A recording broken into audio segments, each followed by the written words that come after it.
Il est 8h13 sur Sud Radio. Nous accueillons ce matin Céline Pina. Bonjour Céline. Bonjour. Pour votre nouveau rendez-vous chaque vendredi matin à cette heure-ci. Alors Céline, il paraît que l'on connaît l'état d'esprit des Français pour cette rentrée. C'est ce qui vous intéresse un petit peu, qui vous a interpellé. Et c'est plutôt morose. Et oui, 74% des personnes interrogées sont pessimistes face à l'avenir. Mais ce n'est pas cela qui a retenu mon attention. C'est un petit détail. Il se trouve que ce sondage, IFOP Fiducial pour Sud Radio, fait passer la santé en tête des priorités des Français devant l'inflation et devant la sécurité. Et ça vous a étonné ou pas ? Oui, ça m'a étonné, oui et non. Pourquoi ? Parce que la crise des urgences a été une des actualités les plus lourdes et les plus chaudes de cet été.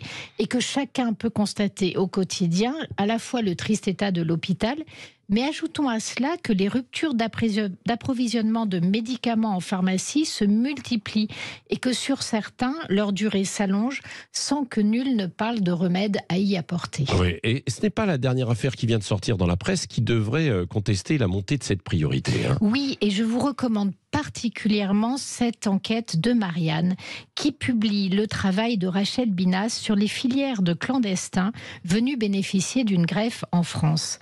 La Société francophone de transplantation s'est inquiétée, je cite, du nombre de prises en charge des réfugiés médicaux dans nos services de dialyse et leur inscription sur les listes de greffe.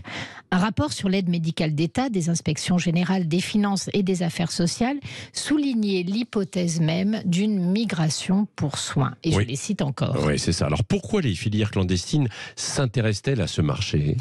Parce que c'est une question de vie ou de mort. C'est dire si les gens sont prêts à payer des fortunes.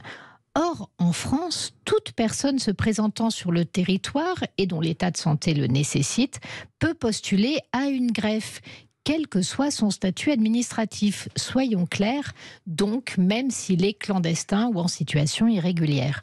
Le problème, c'est que les greffons sont très rares. Et pour en bénéficier, il y a un tri. Et dans ce tri, mieux vaut être jeune. Or, les étrangers malades qui arrivent en France ont une moyenne d'âge plus jeune. Ils peuvent donc rapidement devenir prioritaires. Alors, c'est vrai qu'on ne le découvre pas totalement, parce que ce problème est ancien. Et pourquoi on n'en entend jamais parler alors ? Et là encore, l'enquête le dit. Par peur d'être étiqueté raciste ou xénophobe, peu de soignants osent en parler. Et le médecin qui a témoigné, qui a osé donner les vraies raisons, est bien sûr resté anonyme. Et pourtant, cette situation mérite vraiment toute notre attention. Oui, absolument.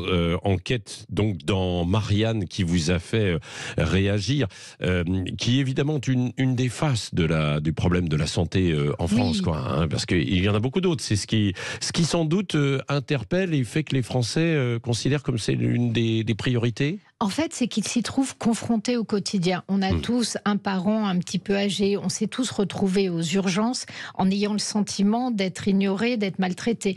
On a tous dû, des fois, venir au secours d'un parent ou d'un grand-parent qui était resté pendant 3 heures sur un brancard. Voire, on a trouvé nos proches en train de grelotter sur un lit parce qu'il n'y avait plus de couverture à l'hôpital, voire plus de nourriture. Donc, on se retrouve confronté à des problèmes qui ne sont pas que médicaux.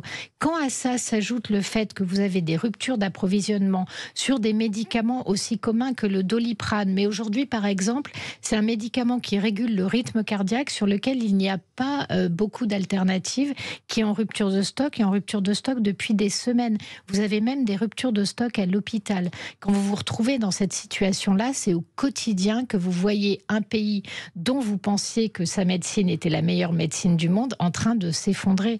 Et c'est l'effondrement sous les yeux du public qui crée cette montée d'inquiétude brutale et violente. D'habitude, la santé en haut des préoccupations des Français, ça fait longtemps qu'on ne l'avait pas eu. Oui, c'est vrai. Merci Céline Pina. Guillaume Bigot, vous êtes de nouveau avec nous. Une réaction à ce qui vient d'être dit, là, cette chronique sur la santé ? D'abord, il faut vraiment dire que ces inquiétudes légitimes des Français n'ont aucun rapport avec le racisme.